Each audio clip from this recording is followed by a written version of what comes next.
I have been married to my husband for 41 years. My father and his father were war buddies, so he and I knew each other from a very young age. We occasionally had arguments, but we lived a very happy life. When he was 65 years old, he had a rare form of cancer. We tried all kinds of treatments, but they didn't stop the cancer from spreading. There was nothing better we could do, we did what we had to do. We continued to love each other until the day he died. I will never forget what he said to me that day. He was lying in bed and his family was gathered around him. He said that he was going home and would see me again. I kept holding his hand, and when his hand became soft, I knew he was gone. I remember the doctor putting him in a body bag. Drove him to the funeral home. I went to bed that night cursing God for taking the love of my life away from me. I cried so much. My life became dark and life lost its meaning. And so it went on for a month. I stopped eating regularly, I stopped exercising every day, and all I wanted to do was be with my husband. I became so depressed that I barely talked to my kids. Everything in the house reminded me of him, and my health was getting worse and worse. I continued to curse God for taking my husband away from me. After another month, I gathered the courage to walk out of the house to the park where my husband and I used to go. There was a large lake in the park with a row of seats on the edge. My husband and I used to sit on the chairs and talk. It took me a long time to get here, because I now felt like I was struggling to walk. When I was almost to the seats, I saw someone sitting there. As I walked there, the person disappeared again. I sighed and wiped a tear from my eye. Thinking back on many things from the past made me feel even more alone. When I turned my head, I saw the man standing by the lake again. I rubbed my eyes and I thought to myself, what the hell is going on here? I suddenly felt a sharp pain in my chest. So painful that I couldn't stand up. I fell to the ground and I could smell the dirt. Then, I lost consciousness. When I woke up, I saw a light. It pulled me in like a tornado. But it didn't cause any damage. I didn't know where it was taking me, only that no matter how hard I tried, I couldn't escape. I went through a tunnel, and finally, I got to the other side. I felt a very strong sense of love in this place. There are no words to describe this feeling. I heard someone talking, and it turned out to be my own voice. I heard myself cursing God over and over again. I was surprised that I was still a religious person to say such vicious words. I grew up going to church a lot because my father was a pastor.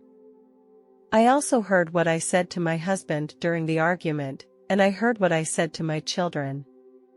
The volume was amplified hundreds of times, louder and more powerful than when I said it. When the words became too much for me to bear, I prayed to God for His forgiveness. Within a few moments, the voices immediately disappeared.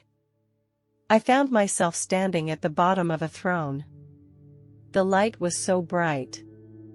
As my eyes slowly adjusted, I could see the person sitting on the throne, but only a blurred outline was visible.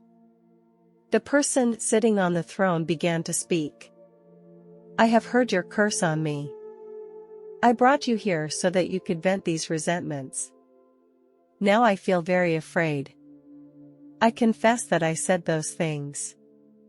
I feel that you took my husband away from me.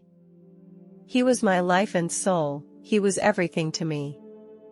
You took that away from me. You were right, I brought him home. His time on earth is over because she has done everything she wanted to do in her life. What do you mean he finished everything he wanted to do? I asked. In his life, he wanted to do two things. He wanted to marry his soul mate and he wanted to raise his children with the person he loved the most. The person he loves the most is also you. I couldn't wait to ask God. Is he here? God answered, yes. Can I see him one last time? It seemed like a long time before I got an affirmative answer. You can see him again. God took me on a tour of heaven. We came to the lake, which was the clearest and most beautiful lake I had ever seen. He led me through the pastures. Every place he took me was too beautiful to describe in human terms. Everyone had a place here, and we came to the place he had prepared for my husband and me. It looked exactly like our house on earth. At the back of the house, I saw my husband, who was watering the flowers. God said gently, "Go and talk to him." I walked up to my husband and he didn't notice me. I called out his name, and he turned his head toward me, a puzzled expression appearing on his face. He asked, "Why are you here? Your time is not up yet." I replied, "I don't know what's going on or why I'm here." "Now you can't be here yet, you have to go back," he said sternly. I replied again, "I miss you and life without you means nothing." He said, "You have to do this, for the sake of our children. They need you. We will see each other again, we will be together forever." He kissed me gently on the cheek. I don't know how long it took for me to regain consciousness. I passed out at the edge of the lake in the park. A park ranger ran over and helped me up. "Are you okay, old-timer?" "Yes, I am fine." How long had I been unconscious? About 2 minutes. That's impossible, I thought to myself. I feel like I've been talking to God and my husband for a long time. The administrator said, "Do you need to call an ambulance?"